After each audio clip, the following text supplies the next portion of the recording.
another video na naman tayo ngayon mga kaibigan. Ito ay follow-up video lang dun sa ginawa nating video regarding sa pagtansya kapag motor or tricycle ang nasa harapan ng ating sasakyan. So may nagtanong po kasi papaano daw kung kotse ang nasa harapan. Okay, again, ito para sa mga naka-SUV or pick-up or katulad nitong Toyota Rush, medyo mataas ang sasakyan.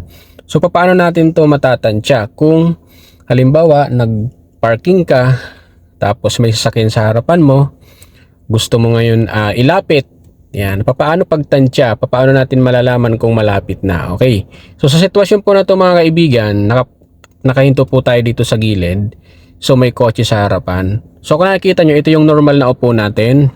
So kita pa natin yung pinakang lower part ng kotse na yun sa harapan at yung gulong na yan. Yan. So iaabante ko to ng konti at ipapakita ko sa inyo kung gaano na lang tayo kalapit dyan sa sinusundan natin. Ito kasi kasya pa isang sasakyan dyan sa harapan. Yan, yung space na yan, yung pagitan na yan, kasya pa ang isang sasakyan dyan.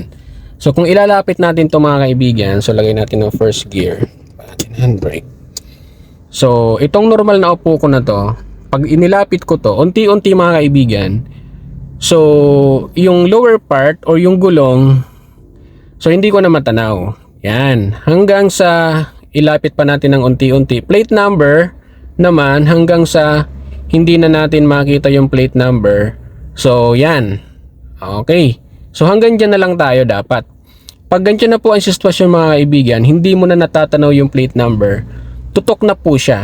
Actually may ano po siya, may distance pa yan, may allowance pa yan.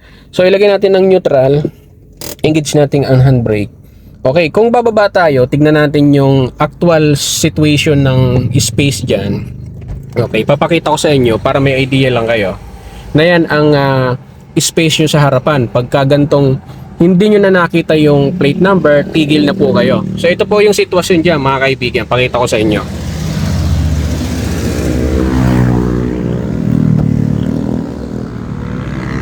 Yan. So ito po yung sitwasyon dito mga kaibigan. Kasi pa po isang tao. Yan, daan tayo. Yan. So nakadaan pa tayo sa inyong actual na space dyan. Okay? So pasok ulit tayo.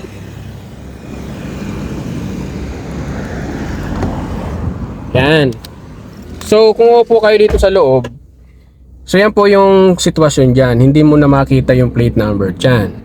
So nakita nyo naman yung distance natin sa harapan kanina, halos kasya pa isang tao.